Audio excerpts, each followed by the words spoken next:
So I'm going to do a little intro, just so that everyone that's listening to this or watching this in whichever time zone and whichever format gets what's happening.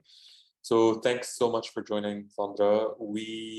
This is part of a conversation leading up to an event on the 19th in a couple of days to speak about called screen fatigue. Funnily enough, we are on screen. Thanks for bearing with me. And we're going to be talking about that basically. We're going to discuss initiatives that have been happening for the past 2-3 years based on different urgencies in different places, reflecting on specifically OpenScape, which is the host for this conversation. OpenScape was born out of a kind of a desire to connect after lockdown changed how we talked with each other and changed performance art specifically, but also cultural practice in general. And today I want to focus with you, Sandra, on Correspondaences, which is an initiative that you co-founded after the explosion in Beirut, which is like not something particularly connected to COVID, but it is within this realm of rethinking how we can work within the cultural sectors. Thanks so much. We're going to have some time to introduce everything that is needed in this conversation, and then we can build on it later. Hi. Okay. Hello, and I'm like, okay, so if you want to say anything, feel free. Otherwise, you know how many questions I have, so I can just like jump right in. I'll let you start with the questions.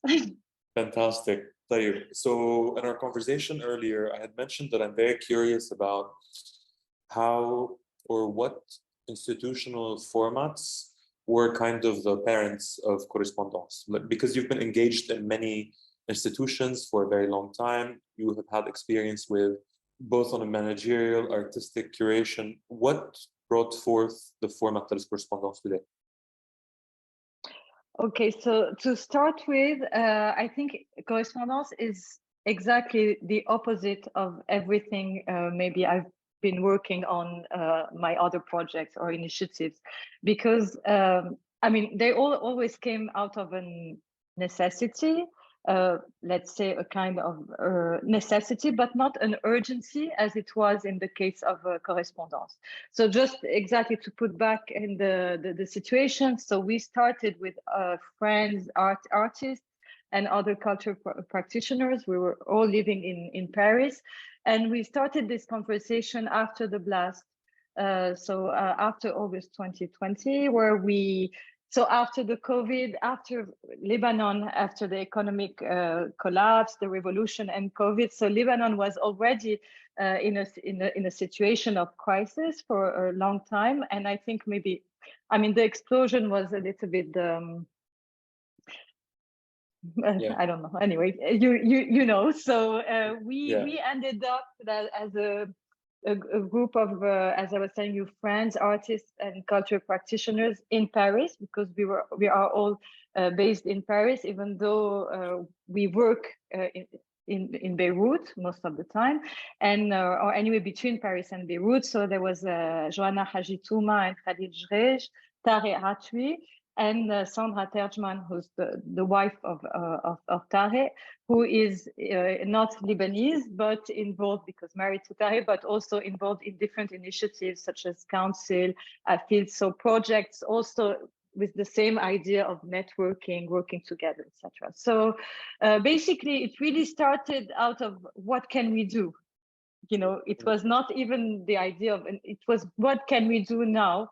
Because we were facing this situation, each of us with people we knew from the art world in Lebanon, with like feeling the urge to help.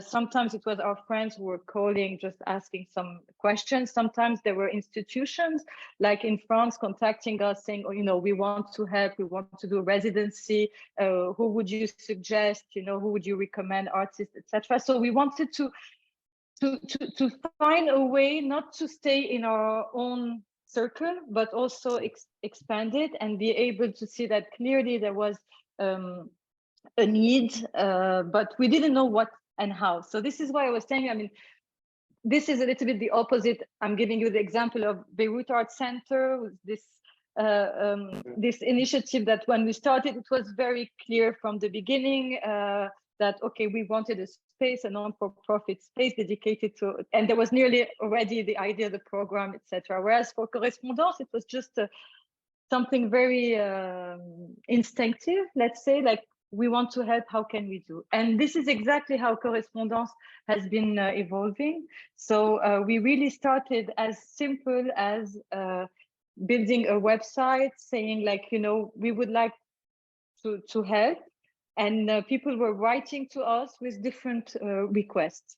And it was really a case to case, because sometimes we didn't know what we could, you know, what we can, what we can't do, you know. So it was easier to realize what we can't do and what we don't want to be. Then the rest was more complicated. So and I think it's interesting, like now what you're saying about the kind of, it was building in response to the requests. I find that interesting because one of the, like the first thing that you see on the website is that it's a peer-to-peer network.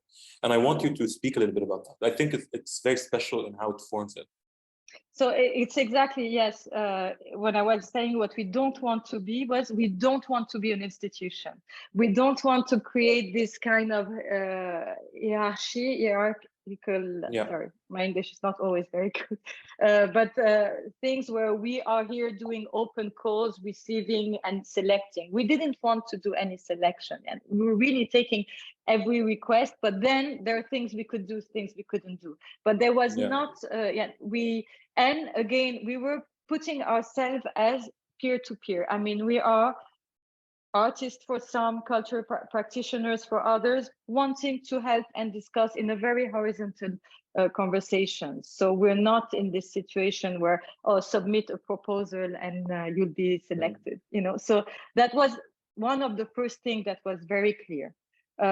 What we realized also that there was other initiatives going on in Lebanon at the same time. It was when the time also, you know, Institut Français was starting the program called NAFAS, which was like a program of 100 residency. And so we realized that, okay, you know, they're doing this. We don't need to work on residency, even though we could help, for example, residents once they were in Lebanon, in France, sorry.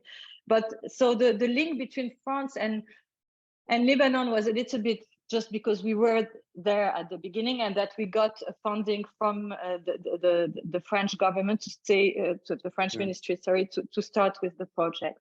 To go back, so what we didn't, so I was saying what we didn't want to do was, we didn't want to select, we didn't want to be something very clear from the beginning, you know, so we were really testing.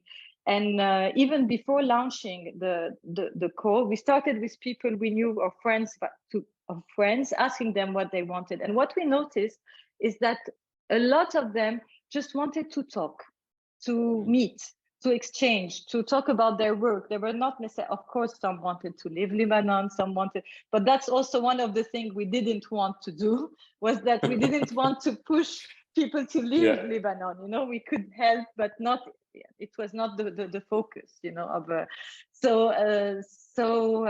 we realized that was mainly what was us, is like, I'd like to exchange, I need to talk. I think in that case, even though COVID in a way also impacted, because as we were saying, and we were still at the end, let's say, of the confinement, etc., but a lot of people felt alone. So like they felt alone at that point because they couldn't travel, because of COVID, now because of the economical crisis, etc. So and also even in Lebanon, there were less and less space to meet. If you remember, at that time, a lot of the spaces were closed, of course, etc., or some were destroyed. And so so anyway, we realized that this is how we started. We started with, okay, so we're going to start to do networking and invite what we call correspondents. So people from the art world in France, asking them if they are willing to exchange with artists who would connect with us. And so we started to do that for a while, and they were very informal meetings. I always insist that everything is quite informal in how we act, you know. So it's really like we as a group, as the board, the team, we had the request. We would think, okay, who could be it would be interesting to put in touch, and this is how it was working. And then if something more happens, it's good, but it's not something that was imposed. And then we realized also that a lot of young artists started to contact us, and that some of them, they were not even ready to talk about their work. I mean, they had like difficulties even to present their work. And this is where we started this, what I would call program, but it was really like the first program, which was the portfolio support. So it was this idea to put in touch younger artists in Lebanon with cultural practitioners, artists, teachers, from Lebanon and living in Lebanon, and that they would have one-to-one session to help build up their portfolio, develop their project, etc. So it was an exchange over approximately 4 sessions, approximately 2 months. So it was just not one conversation. And I think it was very interesting because it put people in touch that didn't necessarily knew each other. So and it was also a way to support the people from the art world in Lebanon that got very much impacted by the crisis. I'm thinking specifically of artists who, most of them are also teachers in universities, and that ended up with no more salary. So it was a way also to support them by asking them to mentor. Yeah. And I think what's interesting about like the underlying tone of everything you're talking about feels like it's a proposal that is very social, not in terms of like social impact, but it's social as in how can we create that professional social network in a way that like kind of supports what already exists but doesn't want to replace it. Like is the Correspondaences the name coming from there? I'm very curious about like the name and the spelling of the name. Every time I want to write you an email, it wants to fix the name. So tell me more about that. That's exactly for it that we did it like this. No, I just want to point one thing about what you said is very true, is that it's not social, but it comes out of a situation also where we realize that after a trauma like we went through, people need to talk. People need to exchange. So there was, we had the need to share, exchange, meet other people. But there is, I think, also a moment in Lebanon before the crisis that the scene was so active in a way that people didn't even have time anymore to talk. So we went to this moment where we were not anymore in this moment of re-questioning like we were maybe after the war. So I'm talking like really just before, 2017, 18, it was really like I don't like the word, golden age, but in a case, it was the golden age, let's say, of the art world. Everybody was coming to Beirut. There were so many events, activities, etc. And then suddenly everything collapsed. So even at the time, it's like everybody, me included, we were so much like in a situation where we didn't have time anymore to sit and rethink really like where are we, what are we doing, why are we doing this, and the crisis made us stop. The COVID made us even more stop, and then in a way, yes, it's just realizing that we were not sharing and exchanging as much as we should have. So it comes exactly from a situation, but also from the trauma of 2020, of the blast. To go back to Correspondence, yes, the name, it came, the title, because this is Correspondence, in French, you have, there is two meaning. You have the idea of correspondence, like when you correspond with someone, so you send letter and you exchange, and correspondence means when you have similarities. Something corresponds to the other. Does it mean resonance, or it's a kind of resonance? Okay. It's a kind of way. Say this corresponds, so you could feel you have meaning or links between things. And so because the meaning meant something in French, but also in English, and we didn't want to be just in French, so we played with this, just putting A and E, so you could read it as you want. Voila. Awesome. Okay, question. So I wanna shift a little bit into also something that you touch upon a lot, which is this flexibility in the model. And I think it's most of what I want to try to unpack to see what can be kind of troubleshooted or learned from this experience? So you were telling me that every 6 months, every 12 months, you really radically sit down and think, okay, where are we moving forward? Are we even needed to stay? How can you afford that? And I'm not speaking financially, like we can talk about that, but I'm speaking in terms of operation. How does that work? How is the responsibility distributed? How do you work as a collective? Because also this is something that I feel will be an overlap with the rest of the people that we're going to be discussing with on Monday, like group dynamics, shifting visions. How does that work with you? Yes, so as you were saying, we question the existence of correspondence every more or less twice a year, let's say. It just happened like this because, as I was telling you at the beginning, because it started with just requests. So once, I mean, after receiving over 100 requests, we could start a little bit defining where we were needed less or more, etc. But it's also about, yes, what can we do? Whereas in this small structure, I mean, we're not an institution. The founders are all working. I mean, we're all have our own jobs. Is it registered? Like, is it? Yes. Is it okay? It had to be registered. It's registered in France. It had to be registered because, as I was saying, we had this fund to start with. Okay. But most, I mean, we don't have a big budget. So we really work with nothing because most of the people who've been working are working on a benevola. Yeah, volunteers, right? Volunteers, sorry. Yeah. So and also a lot of things don't necessarily need funds. I mean, exchanging doesn't necessarily need a lot of funds. But so we since the beginning we're still working with the same. I mean, the fund we got at the beginning, and we're still working on it. To go back to exactly how we are changing a little bit the perspective and the ideas. So after receiving all these requests and realized that, okay, we were mainly helpful by connecting people to have conversation, that we did this portfolio support. We also, at one point, also started to help for the traveling, but just very specific travel grant, because we realized that, okay, you normally have a travel grant if you're invited by an institution. If you do a residency, you can have if you do a show, but sometimes you have a lot of people like cultural practitioners who need to go to meet people or do research field, and they couldn't find any fund for that. So these were the particular travel grant we would give.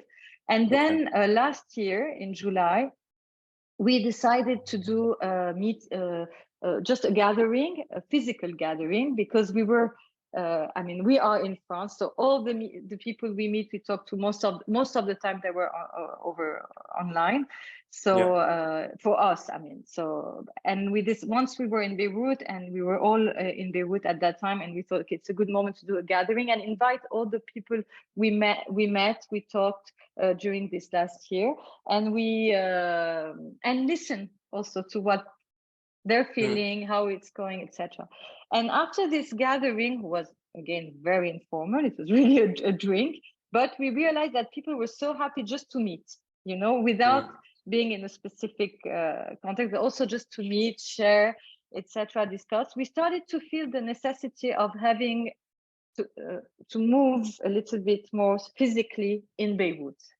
So because also during our meetings, the people we met during a correspondence, we realized that a lot of people are not willing to leave, can't leave, or are not willing and don't want to leave, but still that they need to have a place to talk, of discussion, of exchange, etc. And then, so this is where we thought, okay, we're going to switch a little bit and focus on this idea of exchange, but physically, and be present in a place. So we are sharing the studio of Khalil and Joanna. We took one of the space where we started this program or idea of Salon Correspondance. Yeah. So what is Salon Correspondance? It's a place where people meet around a table. It's not a round table. It's not a conference. It's not an artist talk. It's really, again, what is not is easier than what it is, but it's, let's say, it's just a place where people who have the same issues, problematics, etc., would meet and start sharing. So there is sometimes a starting point with 2-3 people who start the conversation, but very quickly you realize that there is the public is also here to exchange, and it's so the format is not the typical presentation then Q&A. It really can start from and it goes, I mean, the subject can be very wide. So we started to do that on different subjects, different problematics, different medium disciplines. So we did a conversation around the cinema, around painting. I mean, sometimes it's just around medium, sometimes it can be just around questions, you know, of production, etc. And we opened up. This was the idea from the beginning, but now we're starting to open up, asking people. We did a kind of open call, telling to people, okay, what do you want to discuss? What are your questions? So we want to invite also, we don't want to create a program, you know, it's the idea was really from the beginning to either start with something and use this conversation or what has been told as subjects for to continue, let's say, a conversation on another moment, or ask people and have their feedbacks on what they would like to discuss. And this is what we've been doing now in a more regular pace this last month. And is there like what do you think about autonomy in relation to all of this? Like, is this something that could branch out into a different group of organizers, or is it a single group that continues to plan these things? Because I'm curious about how Correspondence could, I mean, how do you imagine it to expand? Is it something that needs to expand? The traditional way would be membership, but that's not what I'm talking about. I'm just saying, how does it branch out? Is it meant to be organic? Can you talk a little bit more about that? I think it's meant to be completely organic, as we were saying, and it always depends on the responses. So now we sent, when we did this call asking people, we had like 5-6 people who answered nearly immediately. So we were quite happy to see that some people that attended previous Salon Correspondance, some people didn't, but you know, it's just, I don't think it needs to be as structured for now as like, okay, these are the members or these are the people who should, I mean, someone can come and initiate one conversation and maybe never come back afterwards. And it doesn't have to be, I think, that structured for now. It cut.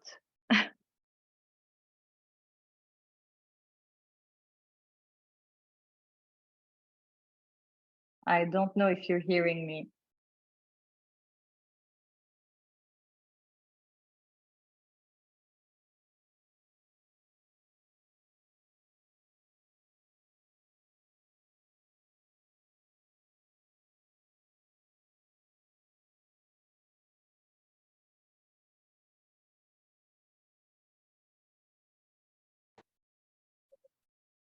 Hello?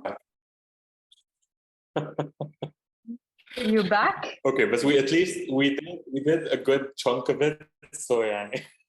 Now if I get really disconnected and no, bravo, Lebanese internet. Okay. I don't know if I'm going too much into the details or if you want to. بالعكس. Also, for me, it's really fun. And I'm using this for my own advantage because I'm enjoying hearing about this. One thing about that's interesting about Correspondence is that, at least from the facade level, it's very mysterious. Like, it feels like a friend or a group of friends or people, like a Batman vibe.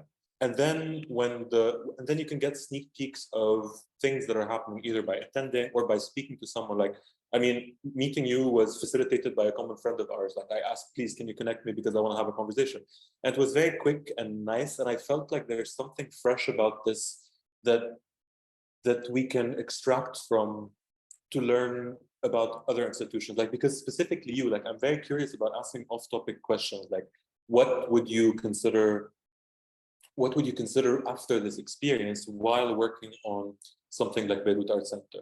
And it could be a very irrelevant question for you, but I think in a way, it makes sense to question, because correspondence is coming in a place to fill a space that is needed, while the institutions that are in Beirut are also trying to be relevant and reinvent how they do. Like being in Beirut and watching how Beirut Art Center has been functioning for like 2-3 years is definitely an attempt to be present rather than just like exhibit. And I feel like, what do you think from the experience of correspondence could be borrowed for institution building in such a city? Because I want to also ask about the importance of thinking of the locality of Lebanon, right? But maybe we can segue a little bit and go back and forth. Does it, like when you're thinking about correspondence, do you think about the other institutions or do you separate them? No, of course I do think about the other institution. One of the things also I initiated after correspondence is because one of my other job is that I'm working for the Sahadar collection and the Fondation, and that I proposed a program to support to do an artist in residency program for young artists in Lebanon.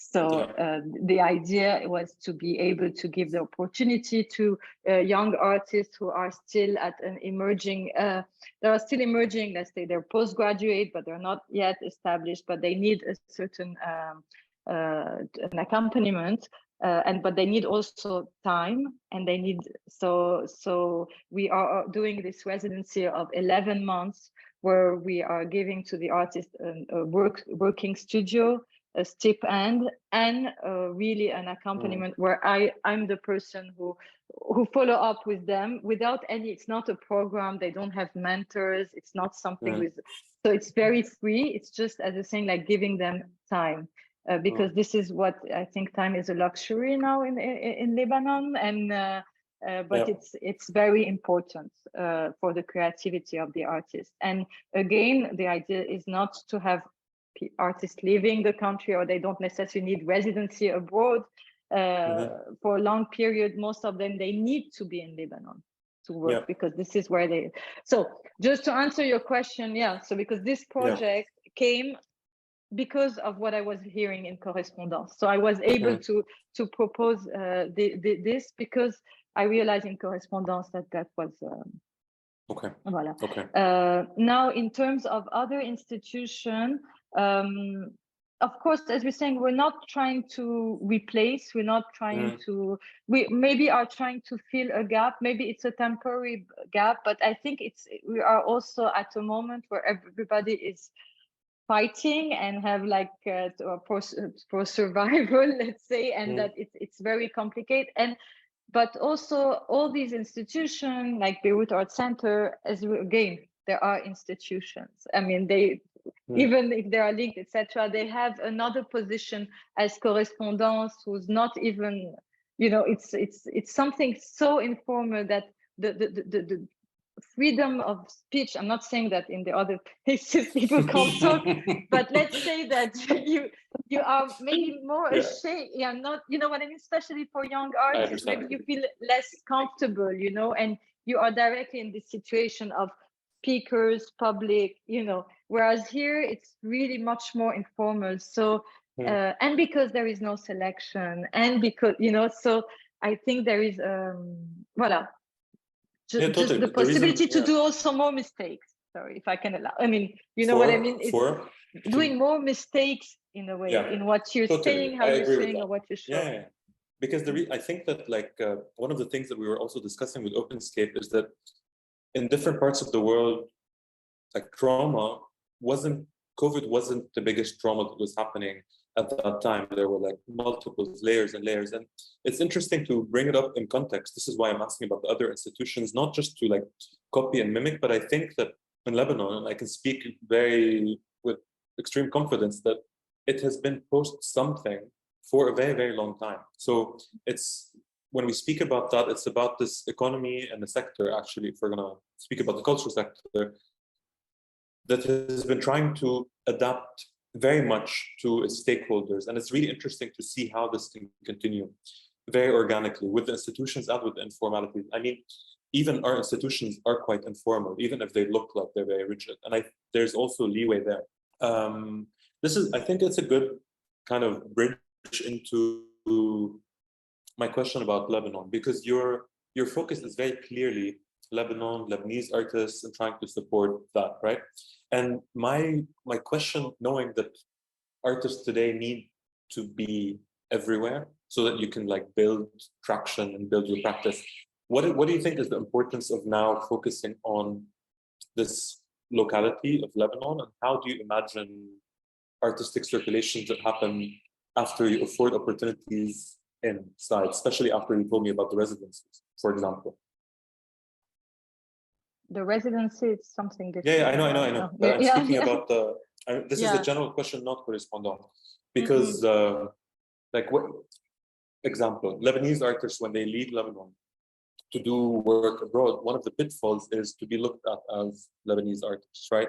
You don't always want to present that as your main facade.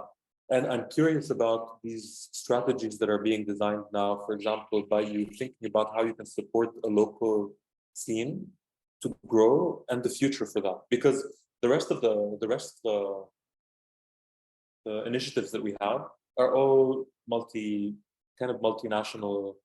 platforms. So I feel like it's interesting to bring in something and maybe highlight or shed light on the fact that this is a local platform, or platform that is meant to benefit and think of it's like a place, Lebanon, one country. As you say, it's not, for me, it's not about putting people in category and because they're Lebanese, etc. But it's also because it's the context that makes us do that. You know, like if you are in France, you have hundreds of possibilities to be supported as a French artist. They do have it, but they have so many different also that obviously you don't focus on that, you know what I mean? But any young French artist who would start his career, they have possibilities through the ministry, there is let's say an organization, government organization, funds, etc. Our problem in Lebanon is that all initiatives are private initiatives, so we do feel there is a need because there is nothing to support. So in a way, it's also a necessity thing. So it's a necessity, exactly. Totally. There is no. That's also part of what I wanted to. This is kind of, I expected something of that sort, because really it feels like when we speak about the temporary urgencies and speaking about infrastructural urgencies in Lebanon, is something that we need to speak. I mean, for an audience that doesn't know this in specific, it's not a victim framing, but it's a matter of fact part of the response that you're doing. And I think it's interesting to mention that. Of course. And I'll go back in history. I mean, let's go back to Beirut Art Center. So when we co-founded with Lamia Jresh Beirut Art Center, it started also from a conversation. It's as simple as, okay, there are no non-for-profit center dedicated to contemporary art that are open all year long. There were initiatives, but they were more like punctual, but a space which is something that we didn't invent, and it's the basic that is everywhere in the world, but we didn't have it in Lebanon. And so it came from it was a private, this is where I'm saying it's a private initiative. It was funded by private donors, but also institutions, but nothing related to the government. Whereas normally, I mean, where most of them, not say everywhere, but in most of the countries, or when I know, it comes first from the state with a political vision, you know, of a cultural political vision. And here there is nothing. So, and it has been like this forever. We didn't invent anything. And I think it was even the case. I mean, I had the occasion for a project to go, you know, into the archive of the 50s, 60s. So again, these famous golden ages, the situation was the same. Yeah. I mean, so it's something that in Beirut we are used to. So obviously, if you have to first fill a gap that is for granted, let's say for most of the countries, we have to fill the gap for it. Yeah. Okay, take is very grounding ending.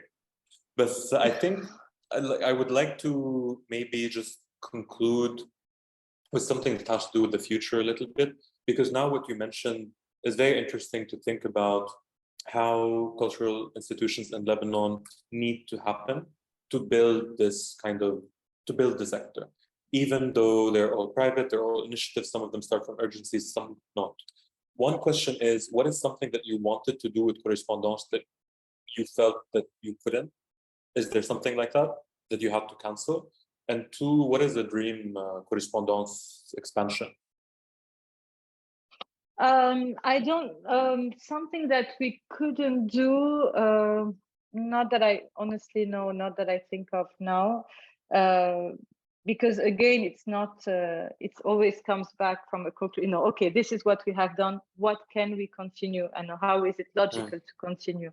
So for now, no, my hope for the future of Correspondence is exactly the same, that it becomes this space, open space for people, so they could feel free to come and propose, even just subjects of conversation, just something much more informal. I mean, the fact that we don't want to be the leaders of the association, you see what I mean? I mean, we are the founders, but for us, it's not something that we don't plan to. I mean, we would like to let it go in a way, and to give the possibility for people to express, come and propose programs, etc. Because in a way, it's easier. It's much, as you were saying at the beginning, it's easy because you don't have this structure. You need something, you give and we really focused on that at the beginning, is to be available for the others. It's not just it's because this is what we wanted to do